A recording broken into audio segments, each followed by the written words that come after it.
Okay, Bo, let's go into it. We got lots to cover. Because there's quite a bit happening. So, in some NHL news, I wanted to get into a little bit. I did my article today, so if people want to go check that out, I've got some news up at twoguysinhockeytalk.com. But it sounds like Andrea Doan, who is the wife of Shane Doan, the legendary Shane Doan, is going to be taken over as the lead, chair advisory committee aimed at bringing NHL back to Arizona. Now, remember, the NHL still has time to bring the team back. So they technically, which is, I think, silly, are holding on to all the stats that they ended with, right? So Utah had to start all fresh. So all the points that Clayton Keller got didn't matter because it's now with, of course, the Arizona Coyotes. So their history, everything there. But, I mean, this is good. That is a hotbed market.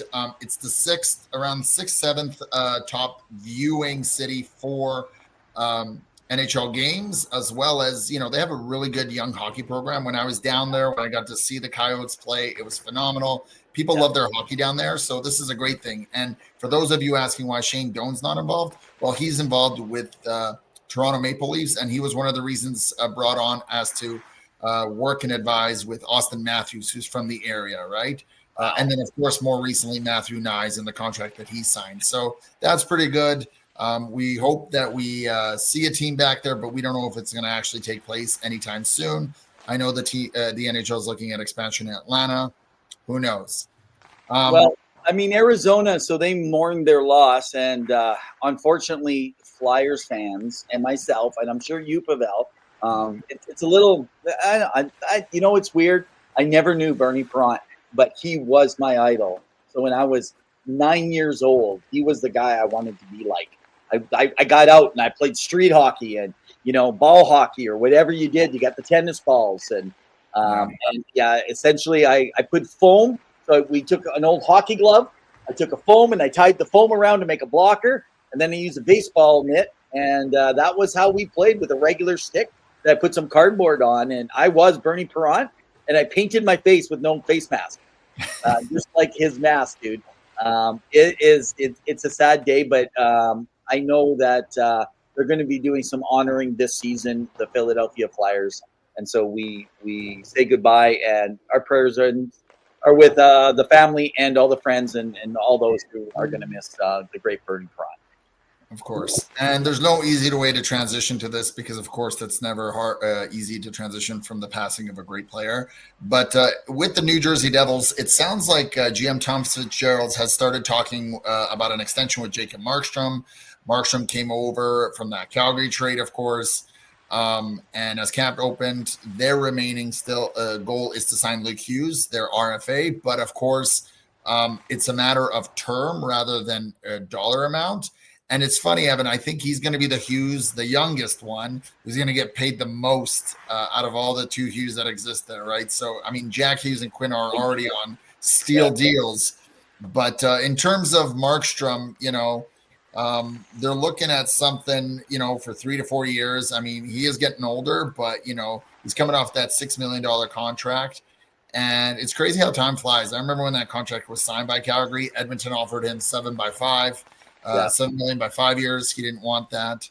And again, Luke Hughes, big, important piece to that blue line. And really what you have to want is that Sheldon Keefe wants that full roster ready to go because you want to start at day one. Now, preseason has already started, but if you're not ready to lace up for game one, it could be a hard system to get back into it, right? It's not to say that these players can't do it.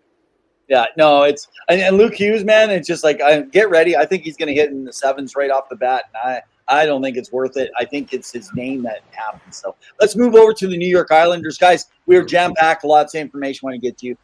So just recently, one of this year's past draft picks, Kashawn Atchison for the New York Islanders. What a great pickup, though. This guy's a tough guy, but unfortunately, he got knocked out of one of their preseason games. So he is being listed as day-to-day if you're following them. Now, can I just talk about the Matthew Schaefer highlight where he came back and he stripped Matvei Mishkov in this highlight reel, and Islanders fans and people everywhere dreaming Stanley Cup. Can I just say, hold back a little bit here. This is a preseason game. He didn't even have control of the puck. Mishkov is a quick guy, and he would have been out of there quick. That is not. I mean, yes, Schaefer did exactly what he needs to do. That is the type of player. He is a two-way guy. He fights hard, but don't overdo it. Okay, he did play 24 minutes, but he played on a preseason team with this. So, and then the other part that's interesting news, if you guys haven't heard, with the New York Islanders, they've announced that Cal Clutterbuck and Josh Bailey are going to be joining the team's broadcast for their all cast. So it's going to be very personality-driven, entertainment-heavy broadcasting that they're going to go with, which is kind of interesting, Pavel, because it's like they're like, what do our fans need to be entertained right now, right? While they're still building. So I'm going to go on the limb and hype up Islander fans. He is my Calder favorite. I know people are talking about Demidov, but I'm calling Schaefer right now, provided he doesn't get injured. But I'm just saying it out there. I've liked what I've seen from this kid. I don't think Misa is going to compete as much. I think Misa is going to have only 9 games, and then he's going to get dropped down for Kudos. I know I'm throwing out zingers here, but I'm just saying I like what Schaefer brings. and I've heard rumblings that he could potentially play top 4 minutes. So, listen, Who's if that? he gets the opportunity, yeah. So I think he'll have an opportunity to make an impact, and I think he'll be the real deal. But that's just me, guys, you heard that Pavel said that's just him. That's me. Yeah. So obviously you haven't been following after our interview last week. Hey, Kyle, how you doing, man? Go Kyle, Bruins! Yeah, go Bruins, Kyle. Well, we're going to get into some other first-round picks. So let me just mention here, just for a moment, okay? We're going to talk about Misa a little later on, so then I can actually rebuttal what he just said. Okay, go for it. We'll see how it goes. So it sounded like on 32 Thoughts with Elliot Friedman, Lucas Reichel's name is out there, and Chicago is looking for a potential partner to trade with. They're willing to make it if they find the right fit. So keep his name out there. Now, Chicago, I'm expecting to be bottom 5 this year in the NHL. They're not going to be improving as much. But the guy that you have to keep an eye on is, of course, Connor Bedard, because he's going into his 3rd-year entry-level deal. So he's going to be wanting to sign a big deal. And I know you had some thoughts about that. Let me just mention to this. So if you guys follow some of my posts this past summer, I was told it looked like he was hurt. That's why he didn't go play for Canada. A lot of people were angry about it. That was not it. And I do apologize. If I'm wrong, I'm going to tell you I'm wrong. They just went silent. He has come back. His quick twitch speed is incredible right now. This is before summer. That was the captain skates. That was stuff around. Right now, his speed, his time, and his strength, and he's put on some mass. I think he's probably put on about 8 pounds of muscle just over the summer. I mean, he's been working hard at it. So I am telling you, he is a point-per-game player this year on a bad team still. Wow. So you guys keep your eyes open, and if you're going fantasy, pick him up because I bet you a lot of people are not after last year. It'll be interesting to see. So we'll let you guys know once we hear or have more information about that.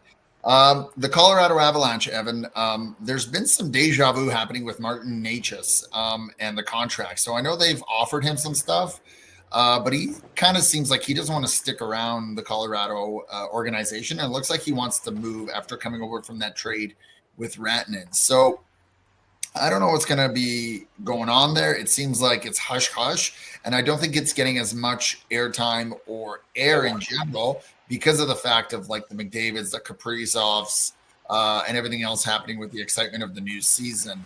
But really, like, you want to maybe do something there because otherwise you're going to have to trade this player, and there's going to be a lot of question marks for the Colorado Avalanche, especially since they need that depth scoring in order to be effective and go on another deep run. But it'll be interesting to see. I did like I was chastised, man, putting that tweet out there. Like everyone, especially Colorado, they're just like, no. And it's just like, guys, we got it good. It's solid that this is not a good relationship right now. He is not engaged in any of the conversations. He has said, I don't know where that comes from, but it was the way the wording, remember, the way they frame words. Even when someone tweets something, don't read into the words of exactly what happened. What they're saying is something's going on behind the scenes here. And I'm telling you, there is not a good working relationship for some reason. And I feel like there's something that we don't know. is why this. Otherwise, this would be signed.